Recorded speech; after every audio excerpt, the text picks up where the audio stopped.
Um, So as Jerome mentioned, I'm Leslie Drish. My pronouns are she, her, and hers, and I'm really excited to be facilitating this conversation with Patti this morning. So Patti, it's been great to meet you. I am going to admit that this is a topic that I am not that familiar with. So I did a little bit of research, but I'm really looking forward to learning a lot more from you. So I just want to just kick it off and just ask, how is transgender defined, and how is this different from gender identity? Well, so gender identity is kind of an overarching, everybody has a gender identity. And most of the time, it corresponds with, it bluntly, to your parts, or to who you feel you are is really just kind of aligned with the way that you appear in the world. So when you're trans, that means you're across genders. I mean, the word trans literally is just derived from the Latin, or is a Latin subroot, and it just means across. And so my gender identity is, and I use a feminine presentation of gender. My gender identity is as a woman. I happen to be trans because I wasn't always allowed to present myself this way. So I think that's probably the briefest way I could explain it. Oh, no, thanks for that. I appreciate it. So you mentioned that you couldn't necessarily present yourself in the same way. And so have you ever felt like you couldn't be your whole authentic self at work? And how did that affect you? Oh, well, I mean, I've known who I am my whole life. So not being able to present myself in all of society really was part of my experience. But in January 2016 is when I really started to realize that it was not something I could pack back away. And so that's when I started feeling really uncomfortable at work. I mean, work was, before that point, just another source of noise for me to be able to kind of keep things under wraps. And once that all came undone, it was impossible for me to be able to just kind of like stuff it away. But as I began medical transition is really when it became more uncomfortable. But also seeing that, I mean, I worked in a family business. We were a fairly large company, but we had about 170 employees, 160 employees. And multiple locations across the US. But, there weren't structures in place for me to know that I was going to be safe there. And, whether it was, and we'll discuss this because I know that that's what some of this topic is, how can we do better? But I mean, not having healthcare, that was like one of the biggest things, is that I knew that I wouldn't have any coverage. And I actually had to change my health insurance from a PPO to a high deductible plan with an HSA, so I could make sure that I could maintain my coverage for things like hormones. And I knew that I wasn't going to be covered for anything beyond that. Hormones and therapy. I mean, I even had therapy excluded. So, I made sure that my therapist coded things, because it was a private insurance, even though the company's based in the Chicago area, our insurance is private. And so we were excluded from everything that was gender related, trans related, from therapy all the way through to surgical procedures. So my therapist said everything was anxiety, which was accurate. So, okay, so you talked about a little bit about your transitioning process. So can you talk about like what is transitioning and like what all is involved in the process? So a trans person doesn't have to transition to be trans. You are trans when you're born. And so for me, my version of transitioning, and it's really my own version, everybody has their own. I experimented socially without any medical interventions. And then I undertook a medical and surgical transition, which kind of is ongoing for your whole life. I mean, I guess in a certain sense, the most of my surgical interventions are done, and I'll be on medication for the rest of my life, essentially. And so, that's what transition looks for me. Some folks can't or don't choose to medically transition. They may just socially transition. They may not be able to transition at all. It still doesn't make them any less trans. There are folks who are non-binary that's not part of their journey as well. And so I don't want to say that there's one way, because there's not one way. There's so many different ways to transition, and it can include any or all of those different things. Yeah, so I was on a call a couple of days ago, and there was another gentleman who had transitioned, but he talked a lot about his process, and he talked about not just the medical things, but he also talked, and what you just kind of spoke about was the social transition. Can you go a little bit deeper into that social transition? And because he mentioned things like getting his name changed, all of those other things that you have to kind of think about. Yeah, I mean, that's definitely part of it. I had to get my name changed. I couldn't do that until I left that job that I didn't have medical coverage on, because then I would have to change my 1099 or not my 1099, my W-2 and my health insurance information, all the legal documents that go along with it. But for me, at first, social transition was, it was kind of hand in hand with my medical transition. I didn't feel other than a few occasions, that I could kind of get out and be myself. I essentially started that at the same time as my medical transition. But for me, the social part of it, I wasn't out at work for, almost a year.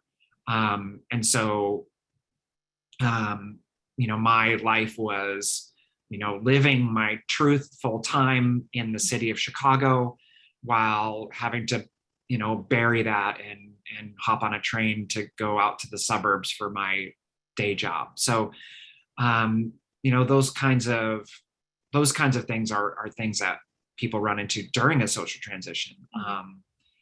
But, it's mostly, showing myself to the world as who I am. And sometimes that's with new people, and I don't necessarily come out. And sometimes that's with people that I've known, and I have to talk to them about all this stuff that I've talked about so far. So, yeah. Okay. So what are some things, because you mentioned that your prior company wasn't that inclusive. So what are some things that companies can do to support their employees who are in the process of transitioning? And so what policies and practices can they put into place to not only make the transition more comfortable for that employee, but also educate other employees about this? So it's kind of a multi-pronged effort. I mean, you can't just come up with a policy and not tell anybody about it. And you can't just do training on trans 101 training and not have any structure behind it. So, in a perfect world, and in fact, oh gosh, I don't know, Jeremy, it was a while ago, and my first time ever coming to an LGBT chamber event, I saw Denise Bowker speak and talk about how she was supported at Northern Trust, and they have they had a policy. I mean, it was multiple pages of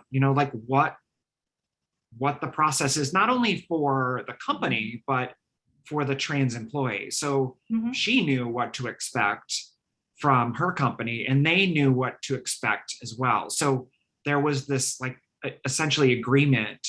And so have something like that. Have a policy that is inclusive.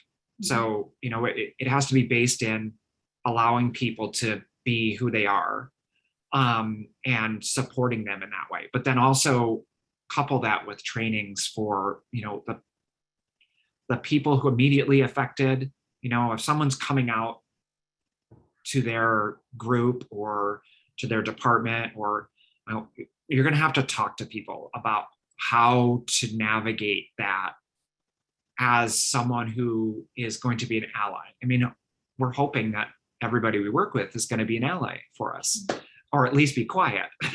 and so, giving them the tools and giving them that structure for everybody else in the company to go along with that policy, or to go along with that training. So I really think like you can't do one or the other. You have to do both. So, okay. So I was doing some more research, and according to the National Center for Transgender Equality, federal and state laws, and in many cases, the US Constitution, prohibit discrimination in healthcare and insurance because you're transgender. And so that means that health plans aren't allowed to exclude transition-related care, and healthcare providers are required to treat you with respect according to your gender identity. So what considerations should companies be making when choosing their healthcare coverage? To make sure to include even a base level of inclusion for trans employees. So, and there's so many ways around being inclusive. I'd mentioned the company I used to work for, the family business based in the suburbs of Chicago, was self-insured. And when you're self-insured, that rule doesn't apply. And so I know that there's an Illinois rule or law that says that you must include trans healthcare, but it doesn't count if you're self-insured. I worked for a media organization in Chicago, and to their credit, they worked to get this changed, but the union was insured through their union insurance was based in Tennessee, and Tennessee has different rules. And so they had an exclusion for trans healthcare. So, I mean, they got that changed, but it still was going by Tennessee rules, which were much more strict. Now I'm actually on healthcare that's based out of California because of another job that I was working last summer, and thankfully Cobra exists, and I'm still on this wonderful plan. But I think just like any benefits package, trying to accommodate as much as possible, looking for those options that have the ability to help your employees really fully have all options available. So what considerations should be made when thinking about personal leave time? I mean, it's medical leave, just like any other leave. And, I think that, it's tricky. There's a lot of companies that don't even really do parental leave right.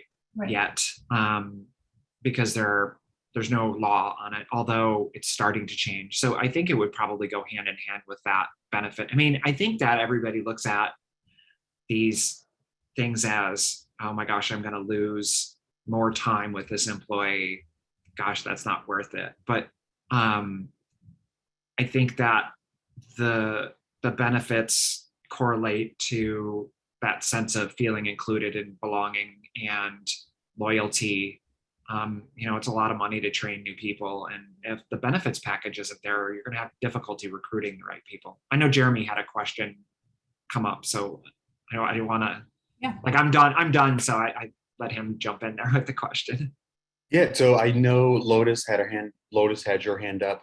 Lotus, I don't know if you still wanted to ask a question or not. Yeah, I'm just wanting to continue the conversation around like trans inclusive programming. I once had an intern who wanted to transition, and they asked, what they did is basically they quit, and they were like, and they asked me, could I do take the summer off. They were like in school, and they said, could I take the summer off and then come back in the fall, but change with my name changed and, you know, a reintroduction basically to the company. And that was like an interesting thing for us to like, it was kind of like a one-time thing. We've never like had that. We've never done that before. But I'm also like curious about, you know, maybe there's different policies, like depending on the person's like interest or like their, you know, what they're comfortable with. Like, I think there's some people that want like a restart almost at their job. And then there's some people that don't want that. They're like, oh, let me do what I need to do while I'm working. And I don't care about like, you know, having to do more than like maybe some time for a medical leave if they want to do something medically. So I'm curious because there's so much diversity and of comfort within for each individual person.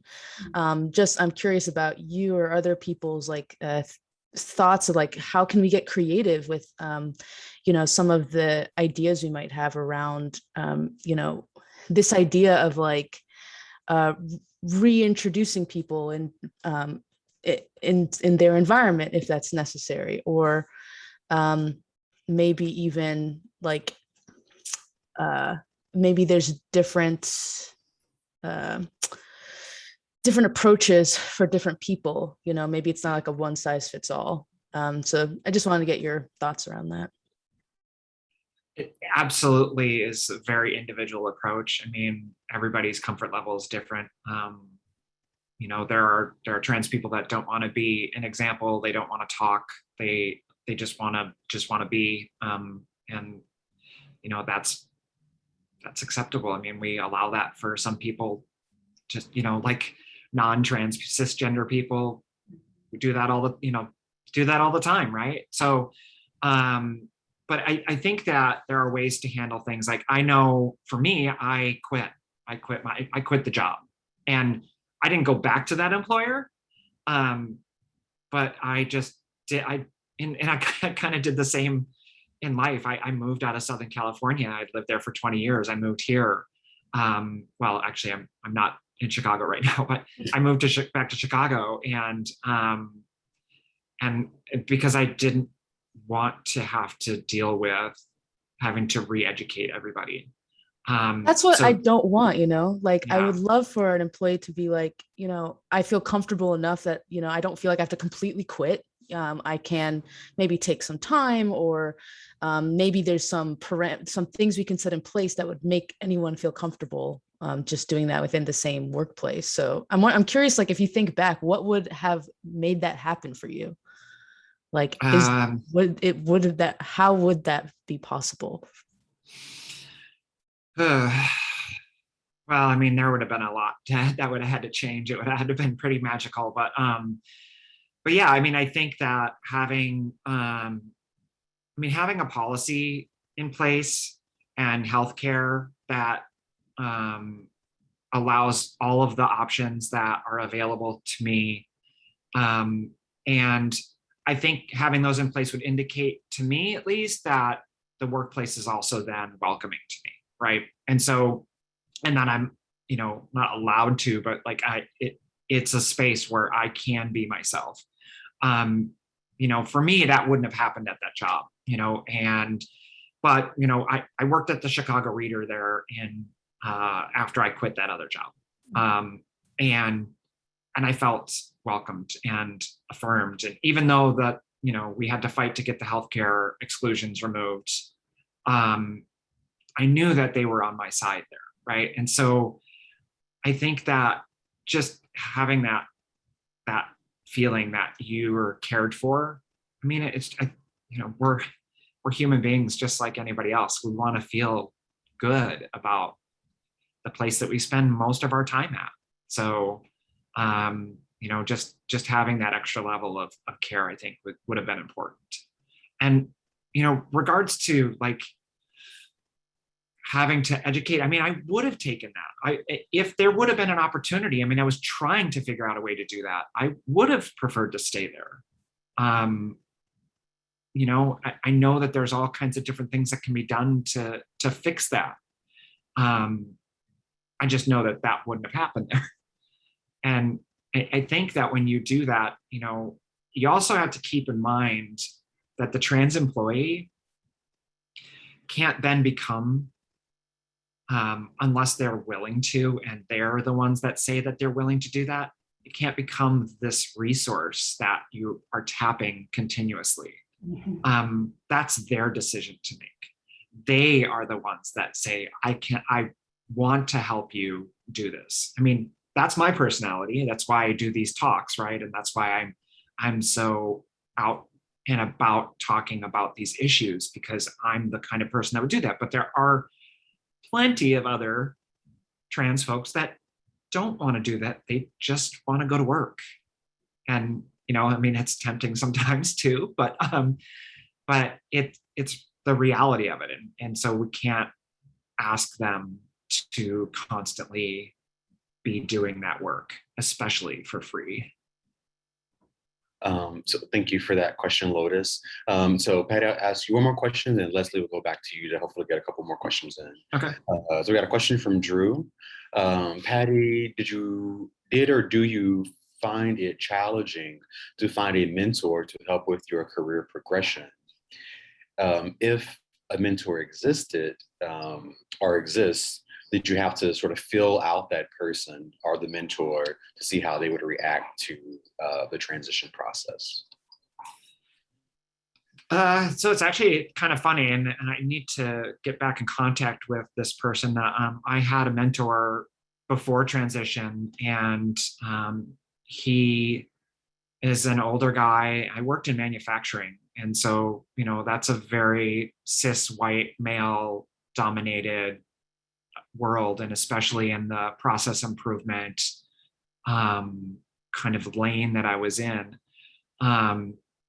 And I did contact him after transition, and he's been great. So, I mean, I guess it depends on your mentor, but I've also been able to find people that have helped me after transition, or after I began my transition as well. So, I think that there are people out there that are willing to listen and learn, and I think that those are the people that you want to have stick around anyway. I don't think I would want a mentor that is not going to be supportive of me. I mean, anybody who's not been supportive of me kind of left my life anyway. So, yeah, I haven't had that challenge. That doesn't mean that it's not out there.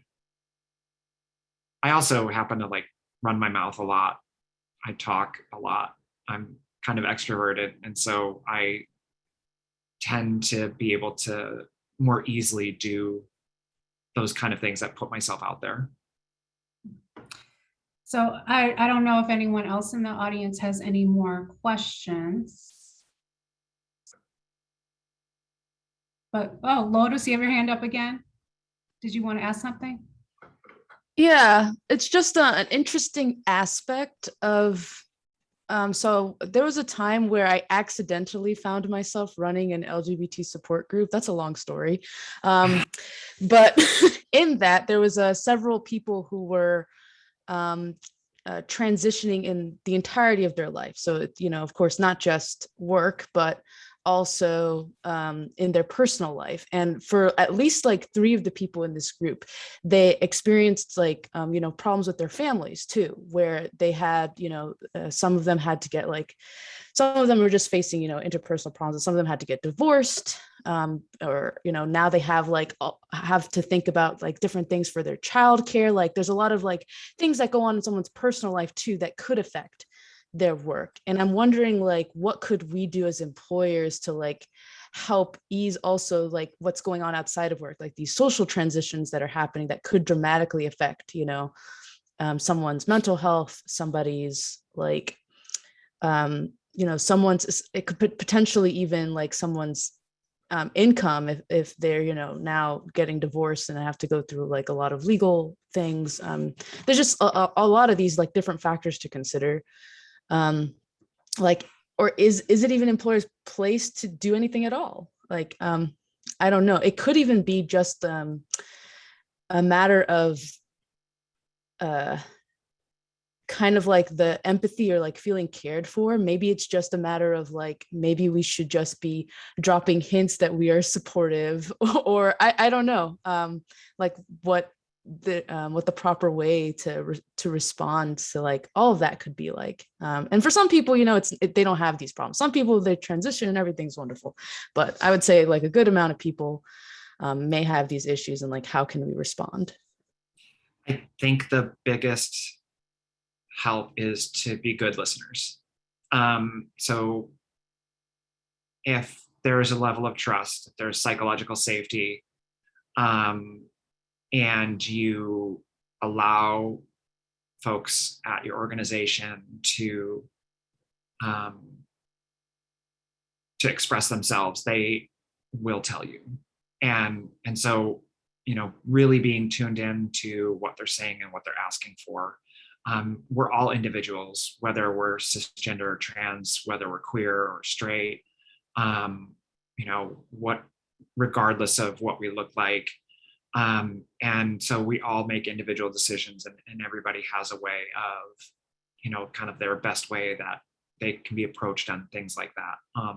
Whether it's a life transition like a divorce, or whether it's a life transition like gender transition, there are, you know, needs that are out there.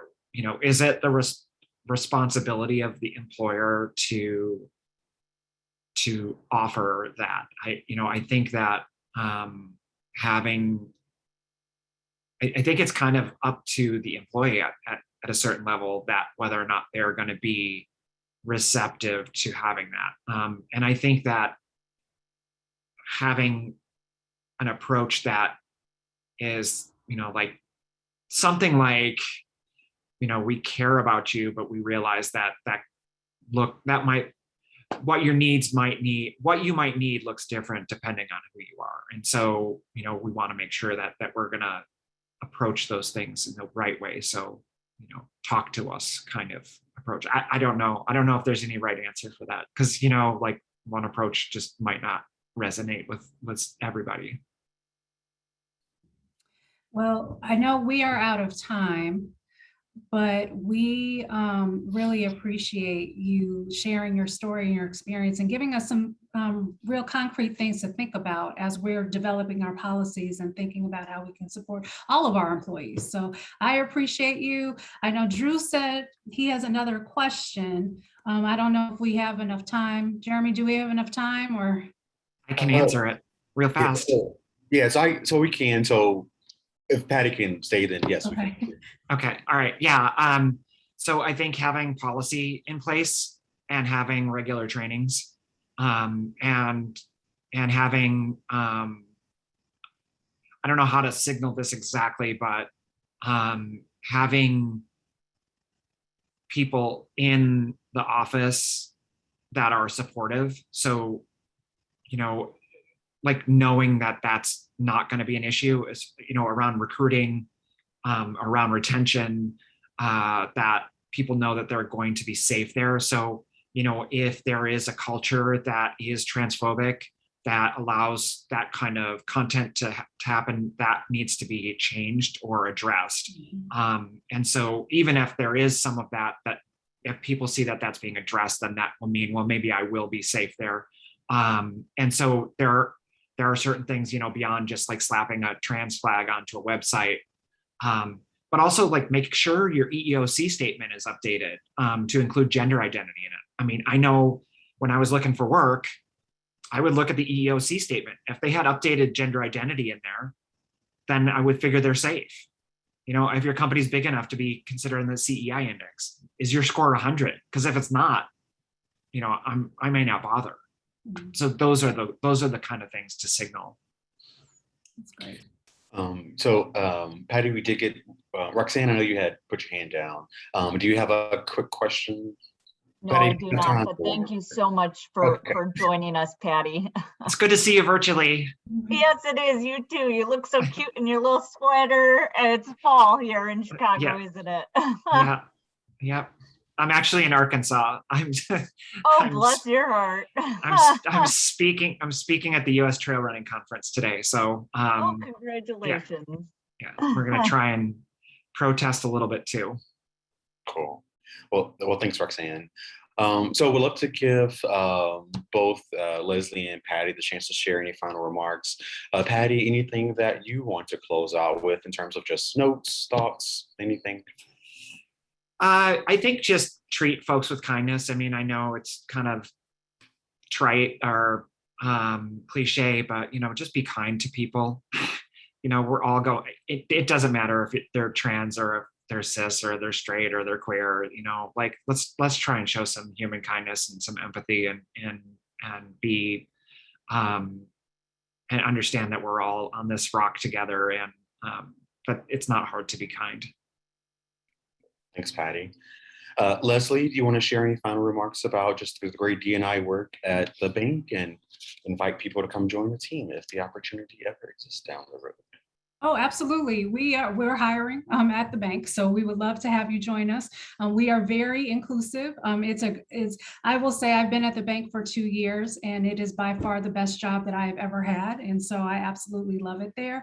And I love that we have the opportunity to work with you, Jeremy, and the team. And I'm just really excited and thankful for the opportunity today. So I appreciate it. Perfect. Thank you, Leslie. Thank you, Patti, for sharing this great information. And I think, as you saw in the chat, I think people really appreciated the storytelling and really just being open and sharing that perspective with us. I know even for myself, I've not often have had a chance to have these as intimate conversations with folks that have had a transition experience. And so it's very enlightening to learn about this and to be more informed. And so thank you for sharing this. So everyone, we've got another break. So feel free to walk around, do whatever you got to do. And then we will see you here in a few minutes for our nonprofit showcase. And then, as I mentioned, we will do some quick introductions after the showcase. That way, when we go into the ERG leadership discussion, folks will already know names and where people are coming from. So we'll see you guys here in a bit, everyone. Thank you all. Thank you.